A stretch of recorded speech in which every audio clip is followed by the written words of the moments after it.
A very glad evening to one and all present here. I'm very glad to introduce one of the great eminent personality for today for this UPSC CSE Personality Enhancement Module 2022. He's none other than Shri V.V. Bhaskar IPS, who have served as he has been the first IPS registrar of Bangalore University for over 3 years. He have also been a Home Secretary, Government of Karnataka. He was the first IPS chairman and chief administrator in the Command Area Development Authority, Mysore, spreading over 5 districts of Kaveri River Command Area.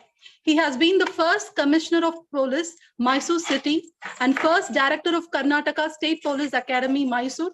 And he was the Director General of Police, CBCID and Training for a record period of nearly 5 years. The Police Chief and Director General of Police, Karnataka State. He was responsible for the establishment of the first cyber crime police station in the country. So he also did a management course at Leeds University in UK.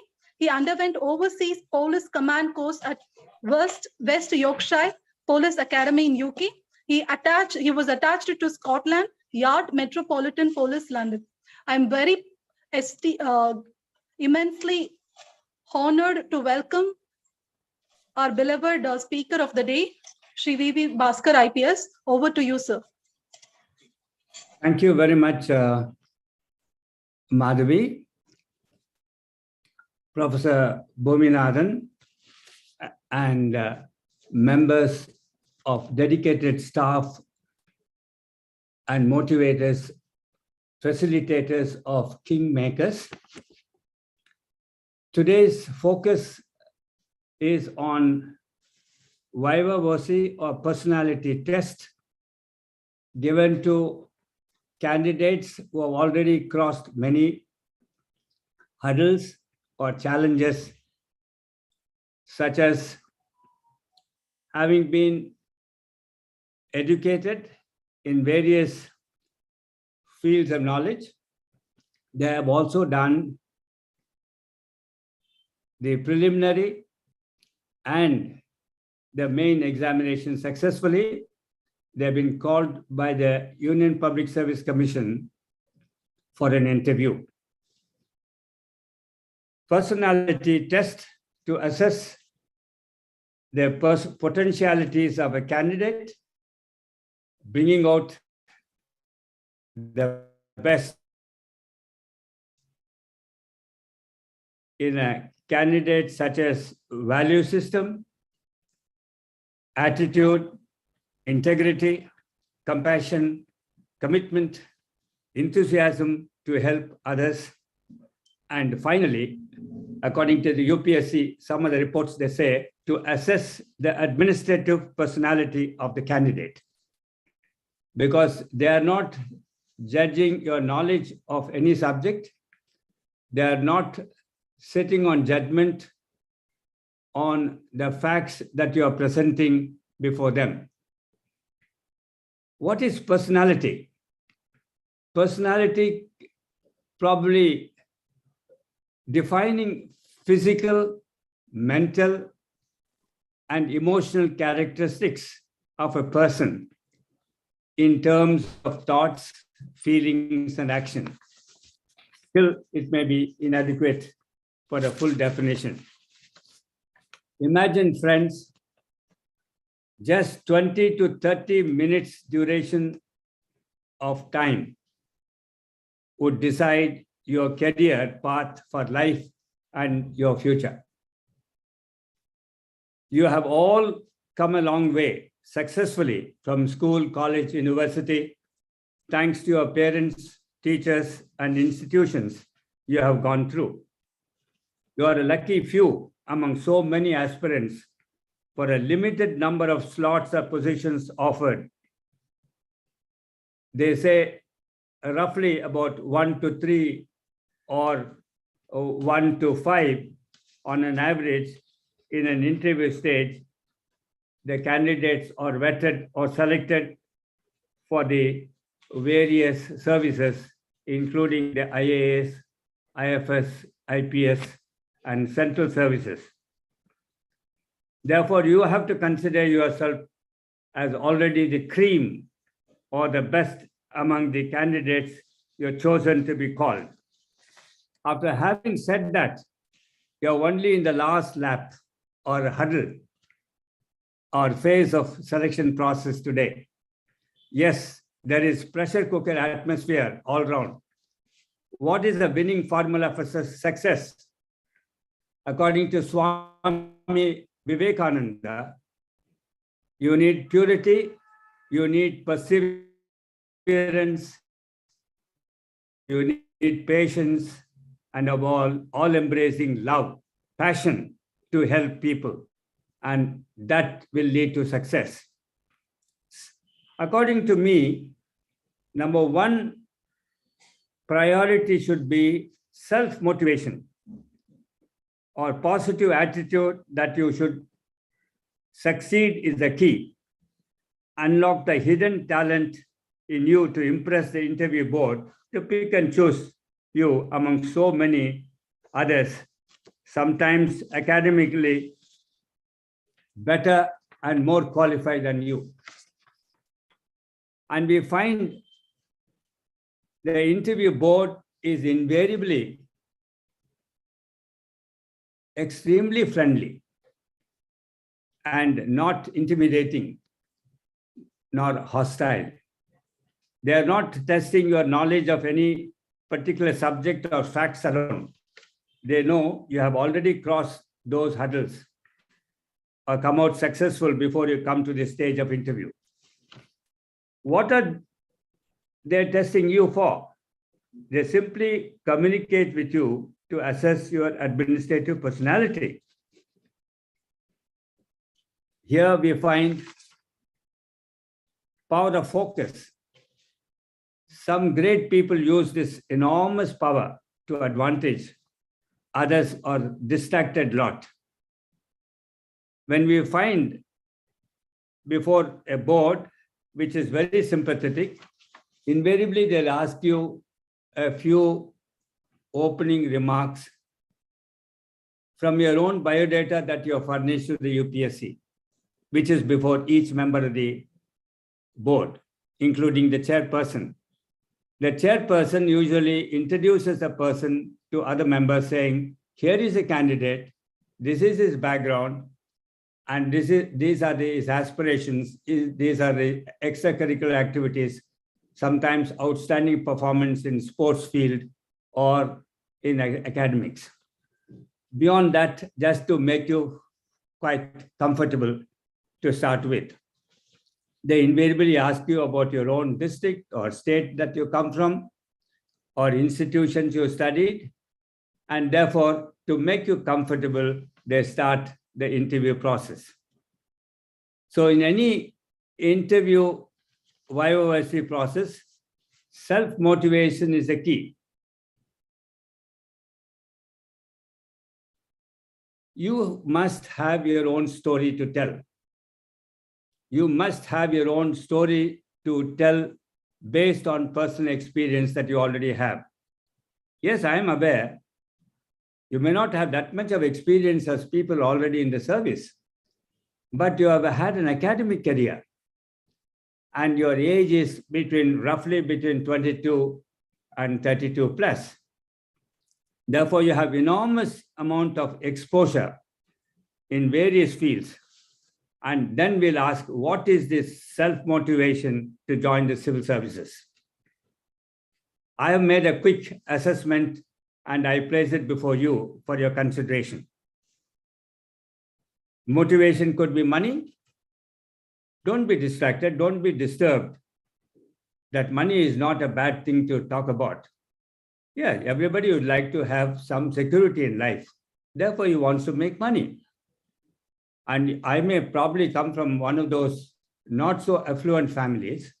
Therefore, I would like to start a career when the starting itself, I could be of some assistance to the members of my family.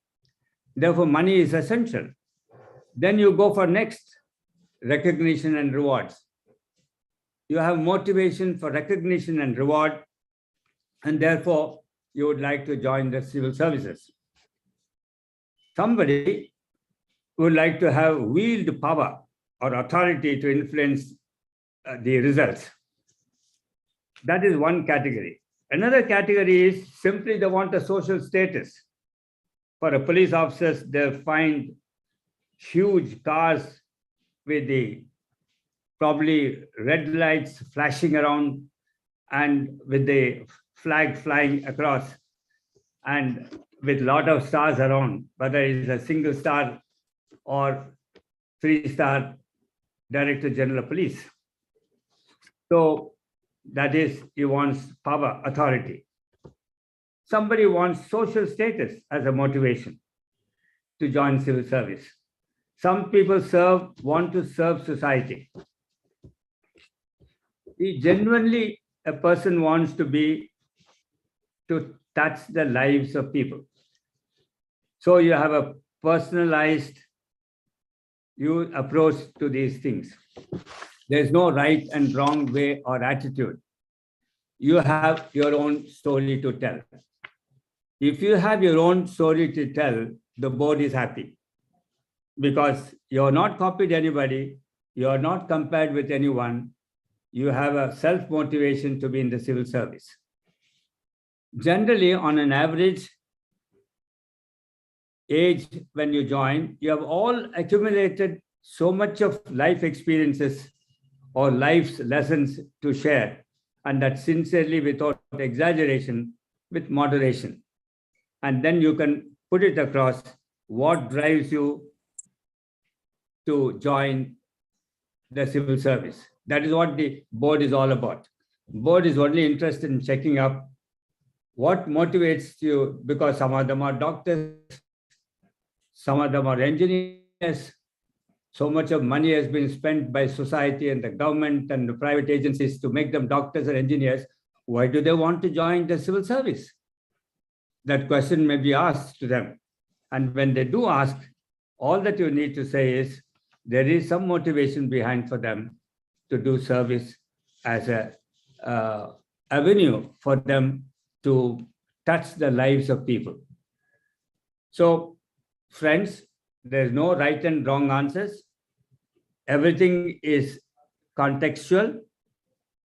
In other words, depending upon a given situation, place and time, the situation changes. Answers changes. Question may remain the same. Answers are different. Therefore, next, value system. Value systems like, shall we say, integrity. We have truthfulness. We have empathy. What unique value you are bringing to the table is important. And that is going to have an impact on the members of the board. Just according to, in any interview, you find the overarching purpose of joining the civil service. They might ask you whether development of society, bringing prosperity, alleviating poverty, improving literacy, or purpose. Purpose is a word which is larger than meaning to life. Social welfare, environment, health, education. These things all are part of your own purpose in life when you join the service. So impact of your interview will be felt, according to me, who has been associated with many interviews in the past, when I was in service, even as a chairman of the interview board for police officers in Karnataka, I found first 3 to 5 minutes what you say, both verbally and non-verbally, that non-verbal and verbal communication that determines the impact that you had on the chairman or members of the board. What we call is elevator speeches, clarity of thought. You need clarity of thought. Your communication skills would decide the success or otherwise of the interview. Therefore, you don't have to bombastic words, you don't have to use. All that you need to use is be sincere, be honest to yourself, and present the facts as you know it to be. And when you say this, first 5 minutes, attention span of any individual in the first few minutes to make an impact on the board. All other things you mentioned, reply, all this is going to just be part of reinforcing those views that you already expressed or the impact that you already made on the members of the committee. Generally, 20 to 30 minutes are given to a candidate. Imagine this 20, 30 minutes duration would decide your career for life and your future. Is very high stakes involved. Therefore, it's worthwhile for you to pay attention to the interview and interview board and take them seriously too. As I told you, they are usually friendly, not intimidating. They know you have crossed so many hurdles of your own academic field. Therefore, they won't nudge you to answer questions which you may not be familiar, nor embarrass you to the extent to show that one-upmanship of their knowledge. No, they are not displaying their knowledge. You don't have to display your knowledge either. Your attitude is very important for them. And the motivation to join the civil service is secondly important. The third one is, what is the purpose in your life as a life experience that you would like to take this as a career path. So I come to now physical presence. I'm coming to basics, so please don't feel that's all very simple matter. Yes, wearing clothes is also important. What type of clothes you wear? If a gentleman candidate, be sober colors, no gaudy dress, white or blue, according to your option that you have. You can have a tie or no tie at all, depending upon the condition of the weather. Gray trousers or light brown trousers, all will be okay as far as it should be clean. It should be neat, well pressed, not a crumpled, lazy looking entry of a candidate. He loses the battle straight away. And in case of ladies, salwar kameez or churidar or sari and a lighter color without attracting anybody's attention will be great idea of being simple yet very impressive presentation as a candidate aspiring for civil service without any distraction. You can get merged with the common people and with a clean image that you can present yourself. Decent dressing, therefore, shows another, according to me, I dress properly today, or I expect people to dress properly because that's a way of showing respect to the other person whom you meet. You dress well and you present yourself before a board and you're conveying a message, I respect you. And therefore, I'm wearing what I'm wearing today. No big party dress. I'm not asking you to wear any flashy type of dress. Definitely, chappals are no, and definitely we expect if you are wearing some shoes, comfortable shoes, which you have already worn earlier, with little bit of a proper polished one. Unpolished shoes shows that you're a shabby person. And then demeanor. Demeanor is very important. You have to be natural. You have to smile. And no artificial synthetic smile. Very genuine smile from you while seeing the face of the chairman and the members of the committee. And then after having said that, don't fidgeting, no fidgeting around. No fidgeting around. Don't jump from one person to the other. The eye contact should be the person, one member of the panel asking you a question, please concentrate on that person alone, as if that's the only person in that room for you. And look at the person and look straight into his eyes and speak what you wanted to say as an answer.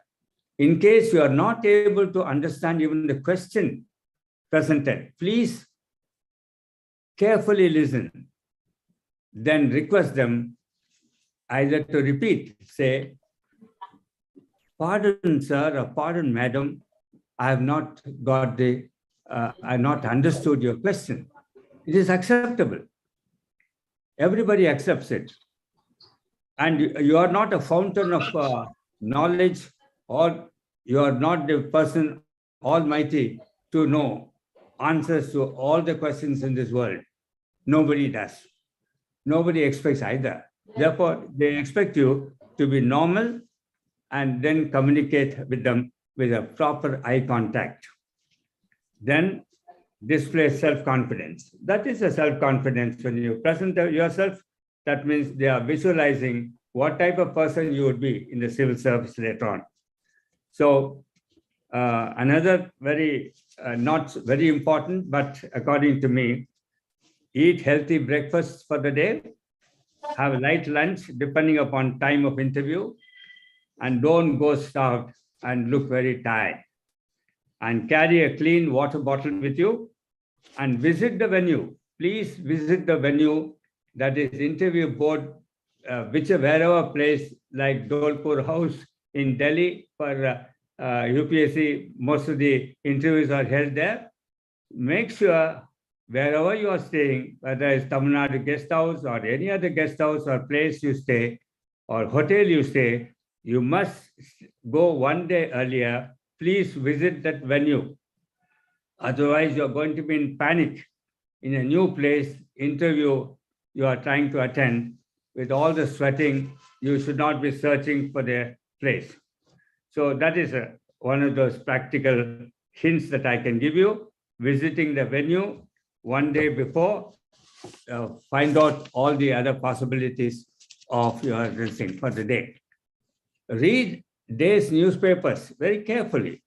Headings, probably one or two points here and there, which the members of the committee also would have gone through. All newspapers are accessible to everyone for him to pick up some sort of a question and shoot at you. So be confident to reply. So exhibit positive attitude. Positive outlook is very important while answering questions on any subject. And any subject, you need to be very positive. Exhibit energy. Next point, you must show you have energy. Key factor in today's context for any career is energy. A person, see, enthusiasm. Has he got enthusiasm to work? That is very important.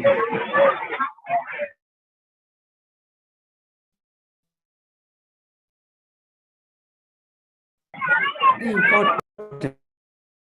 You please make sure you exhibit a great Dr. Abdul Kalam energy when he was in that age is almost infectious. How beautifully he tried to communicate with all of us with that energy.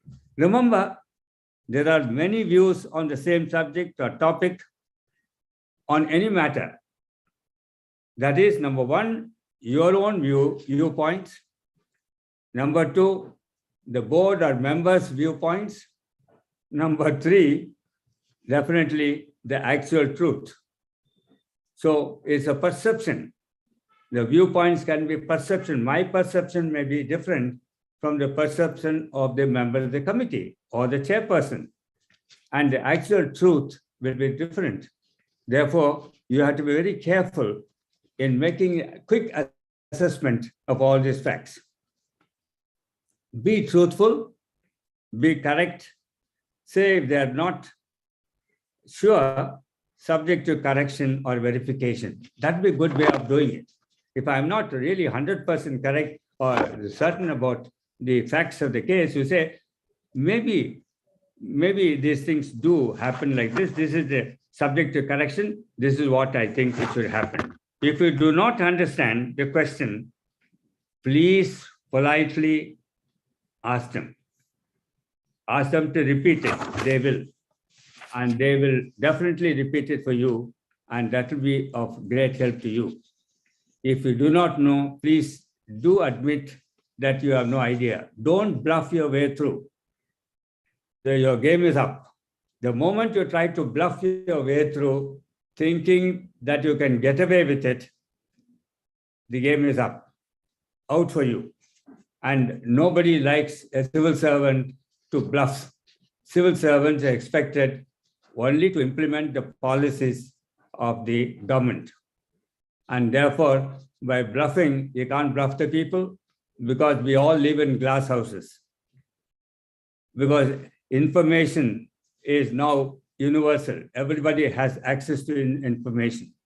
Therefore, it is not exclusive privilege of only the civil services, bureaucracy, or the government. Everybody knows what's happening around them. Therefore, being truthful, they'll appreciate.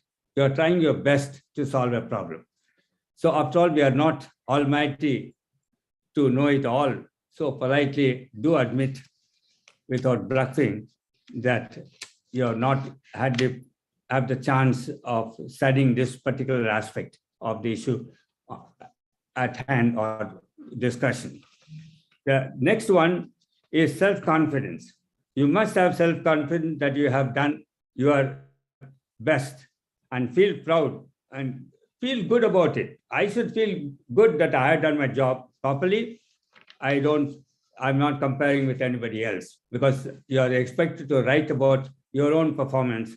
So be very positive when you go back, reflect, write truthfully what is your opinion about your performance. So self-confidence, you have done your best and feel proud that you've done well too. So if you disagree, supposing you do disagree on any issue, please say very politely. It would be appreciated by everyone that you have a point of view and you are asserting the right to present that before them. That's one of the very significant role of a civil servant. Civil servant is expected to speak the truth and speak truth to power. And that fearless attitude of being truthful assertively. I'm using the word assertiveness and not aggressively, because being assertive and being aggressive are two different things. You know what I mean? Being aggressive is being rude to somebody. Don't have to be rude. When you're speaking the truth also, don't have to be rude. You can be aggressive. You have to be assertive, very politely communicate what you would like to feel. When the going gets tough, as somebody rightly said, the tough gets going. Am I right? Yes. So face the situation boldly. Say to yourself that I can do it. Do it well to deserve being in the top half of the best. That is all should be your attitude. So friends, I have done my preliminary remarks or my full remarks about the personality, and all that you need to do is prepare yourself boldly and you will succeed.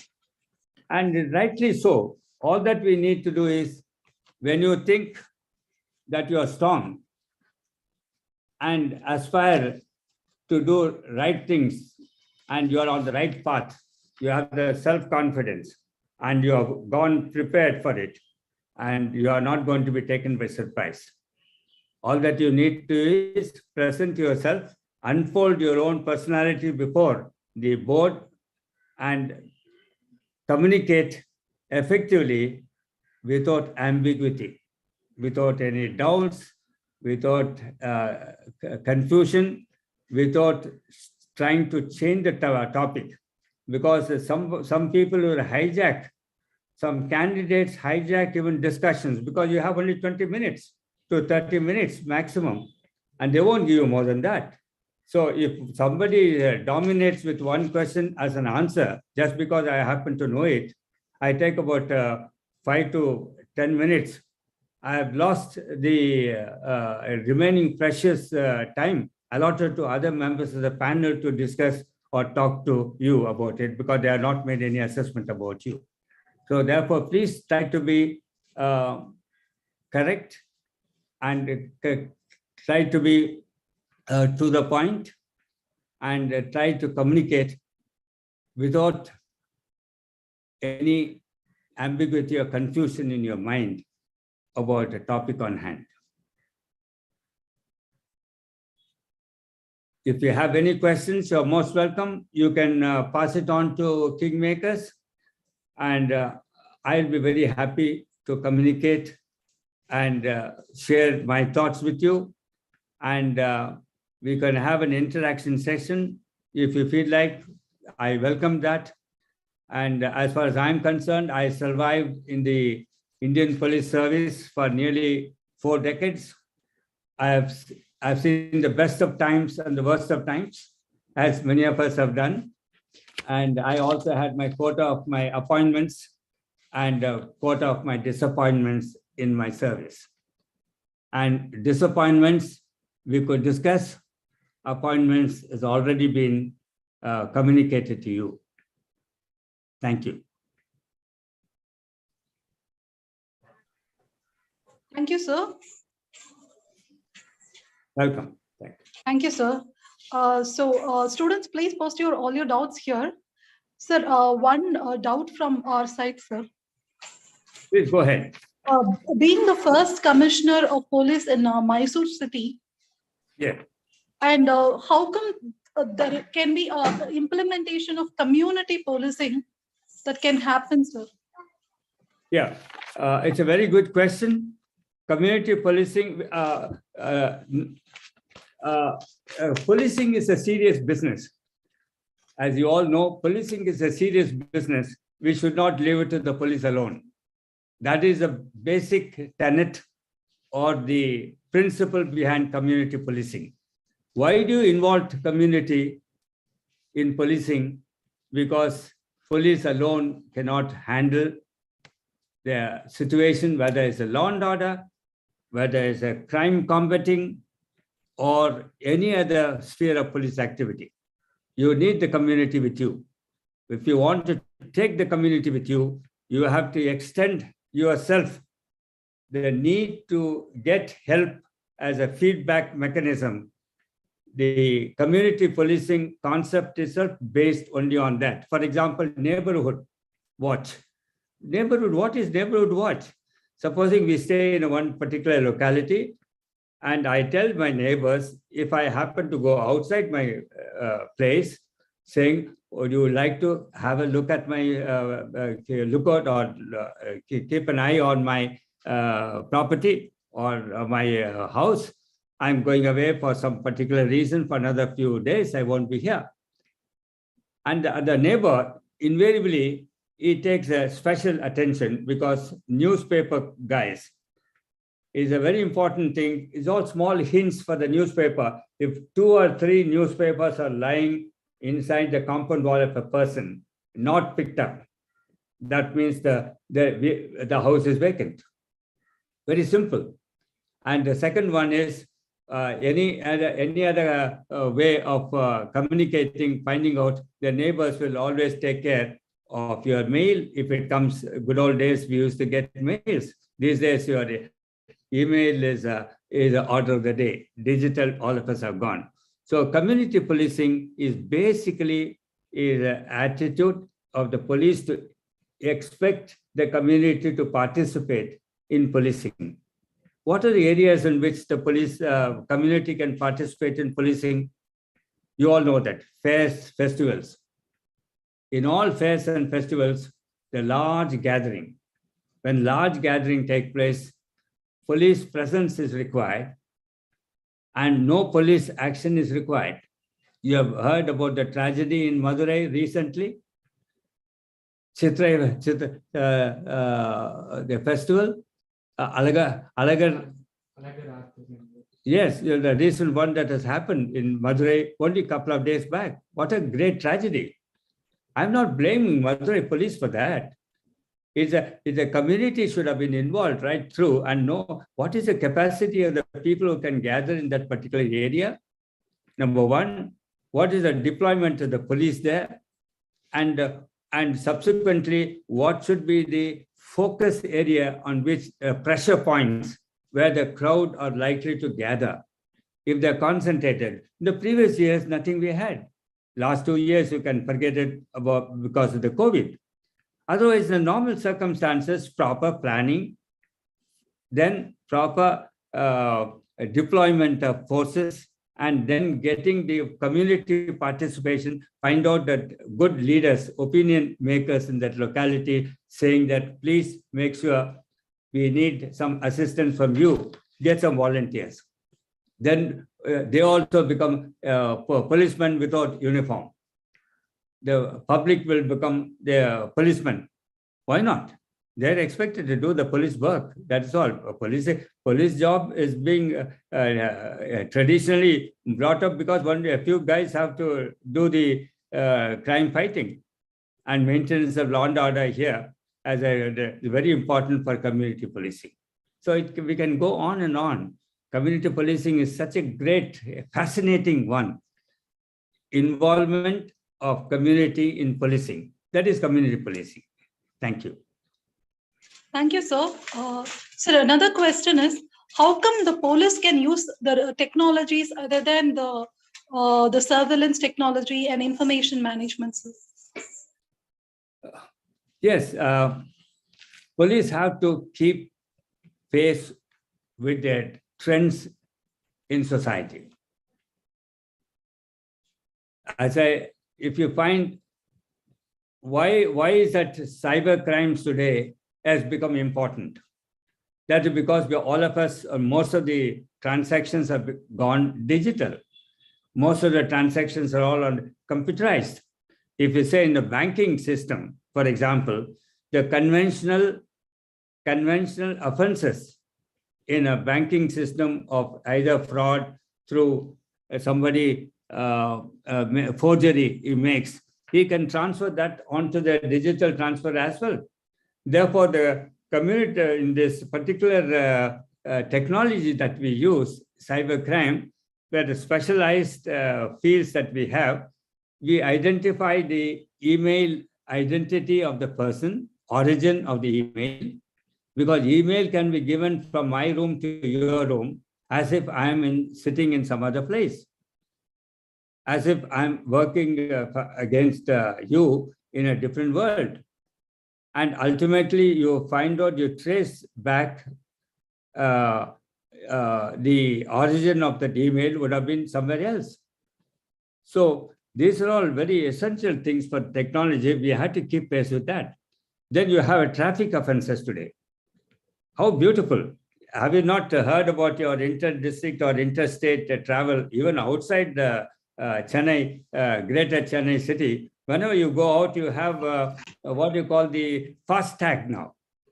You don't have to stop. You don't have to give the cash chap to punch something and for you to say, okay, you can proceed further. Because that picks it up straight away and your number plate is marked and you pay in advance earlier and your fast tag goes on and on. And that is one of the ways of technology being used. And traffic signals has been there for many, many years now. And traffic engineering, traffic engineering this thing has become so highly advanced in various parts of the world today. And as you speed on, your hidden cameras take care. Hidden cameras taken care. Because the other day when I had gone out and when my daughter was alerting me, while we were driving, not that I was not driving, one of the other guys were driving, my daughter said, there is a hidden camera behind, we are slightly over speeding. She noted that, and subsequently when we landed in the house, very next day, we received communication from them with the number, with the time, with the location. An offense has taken place, and there we were involved in that. As simple as all that. And subsequently, that number plate chap said the owner of the number plate has forgotten to renew his registration by 24 hours. So everything is there. That is the technology is available today. And good, all of us are to keep pace with that. And our country is great, and we are doing a great service on technological improvement in our policing. Surveillance, for example, yes, police surveillance goes on in so many ways. We don't have to do any physical surveillance of anybody these days. Good old days, we had to keep following. Sure, your mobile phone will give up your location today. My mobile will give me the whole day's this thing to the police, where all I visited, including KingMakers Academy. I cannot deny that I was not here. If I had parked my car in front of the academy, and which is a non-parking area, there you are. I'll get a ticket next day. And I have no question to ask them. Thank you. Thank you, sir.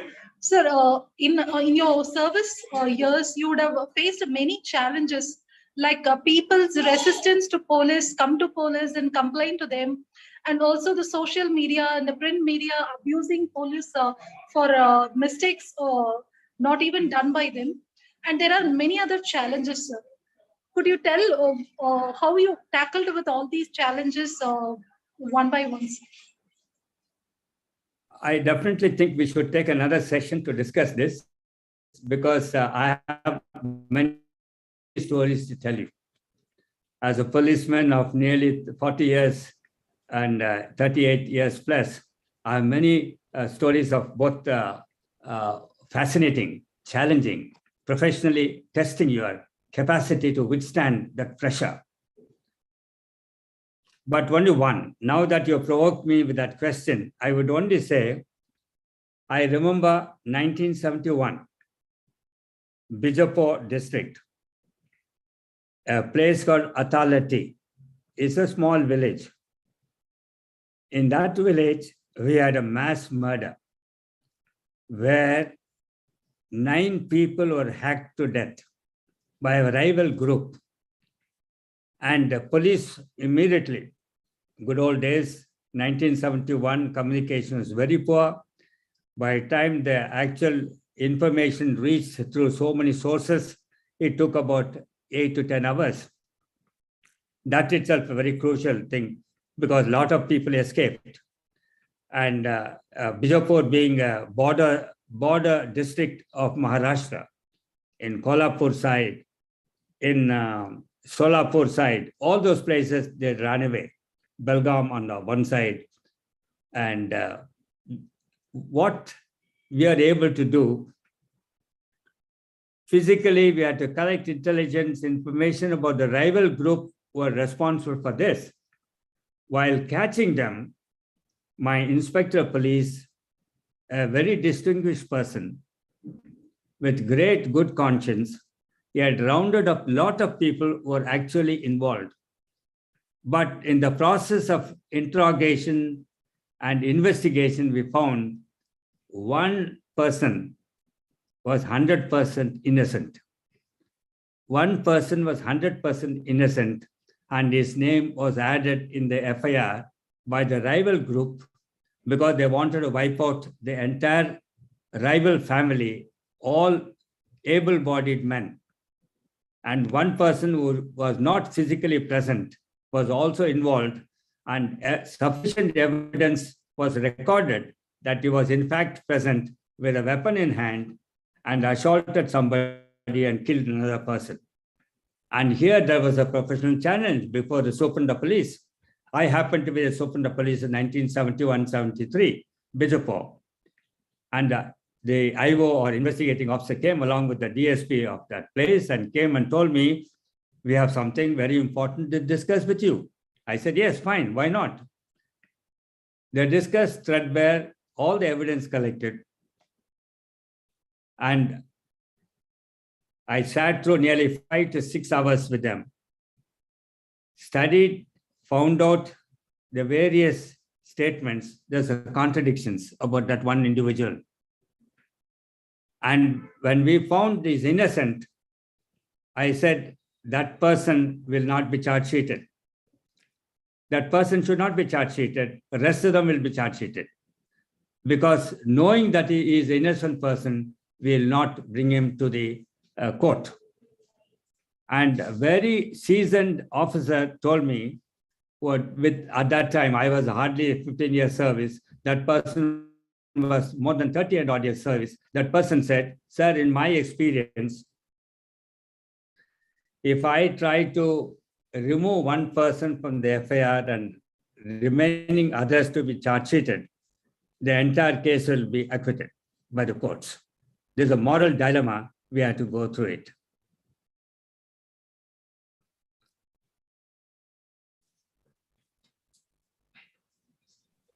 Thank you, sir. Sir, another question from one of our students. How to make people feel that police is not a stranger?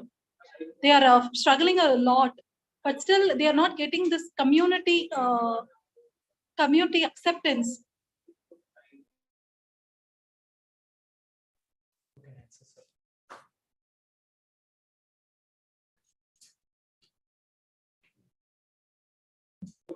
Yes, sir, please. Yeah, police and members of the public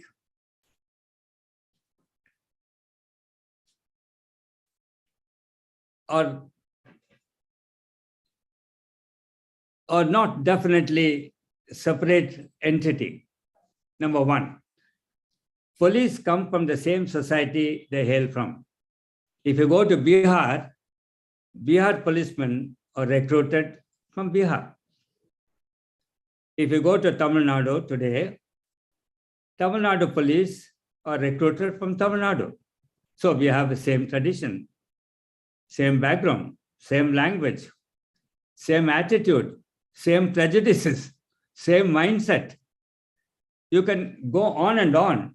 Therefore, if somebody says, we like the police in a particular locality, and we accept reciprocal recognition of the mutual public and the police role in society, then the police get a good name. If you go to Bihar or any other state, which is not having that much of a good reputation for good policing because of various factors that culminate in the present status of Bihar, without meaning anything personally about any particular state in this country, we find it is the people who are responsible for giving that brand for the police. If you go to UK police is supposed to be, they're called what? English bobbies. They love them, they like them, and they trust them. They say even when a woman who is expectant mother wanted to go to hospital for a delivery when the husband is away, that lady even today thinks about the police first.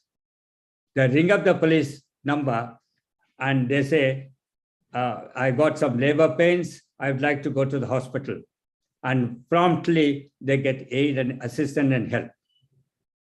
That is the confidence the policemen in the UK, at least on paper, they have developed with that members of society. Earlier, 19th century, the same police were called Blue Devils. You'll be surprised. The British police in 19th century, they were called the Blue Devils.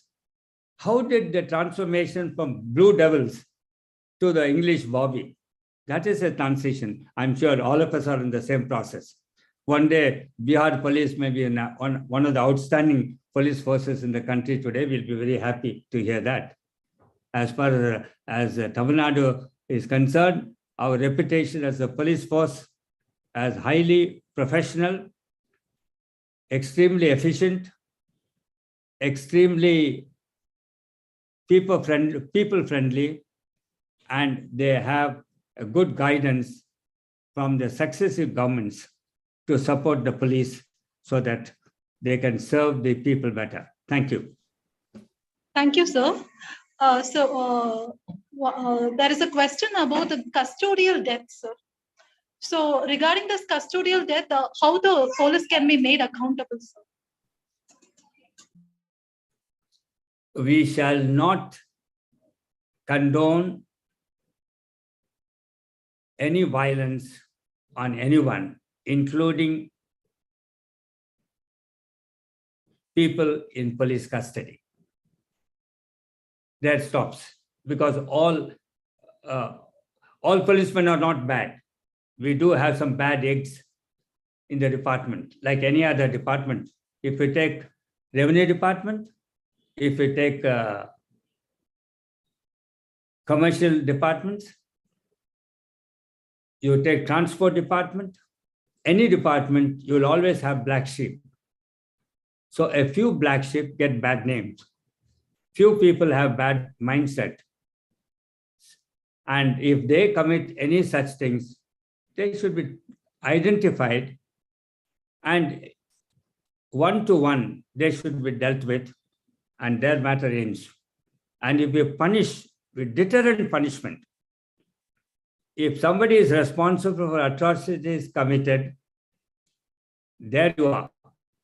He just, number one, is not only punished, he should go behind bars and treated as ordinary criminals do when they commit offenses. As simple as all that. And we have done that. I can say it with a certain amount of authority. I've been a police chief as well as chief of the state CID for nearly 5 years. As a DGP CID in Karnataka, we never ever resorted to violence against anyone. That's a record we hold, and we are very proud of it. In the process, we might not have discussed or detected a few cases. That's a bargain, we should accept it. I think you asked me enough questions, yes, madam, for so the you day. have been, yes, sir. You have got the President Award for being a best police, sir. Sir, have you had an experience of controlling communal riots? And is it right? Communal riots, sir. You must, sorry? Sir, communal clashes. Communal, you must ask, religious. yeah, you must ask the President of India why he gave me the police medals. I'm only a recipient of the police medal.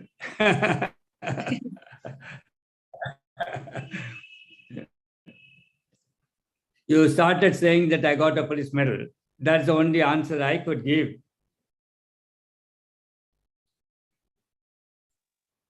Sir, regarding this, one student have asked one doubt, sir, regarding police reforms. So, have you seen police reforms? Your scope on our discussions has been taking me away from so many other things. It's too many things. You should not crowd too many ideas in one. Okay, sir. Okay, sir. Thanks.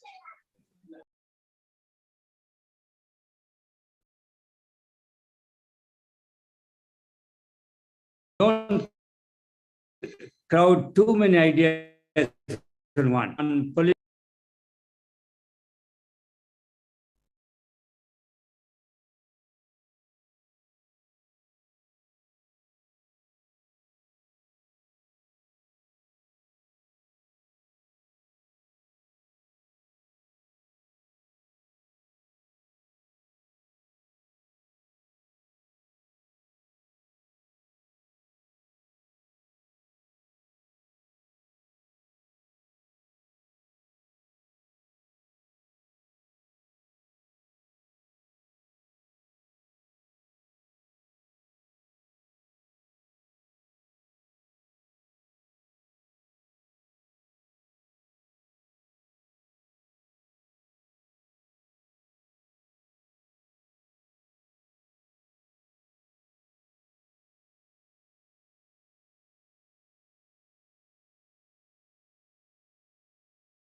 So,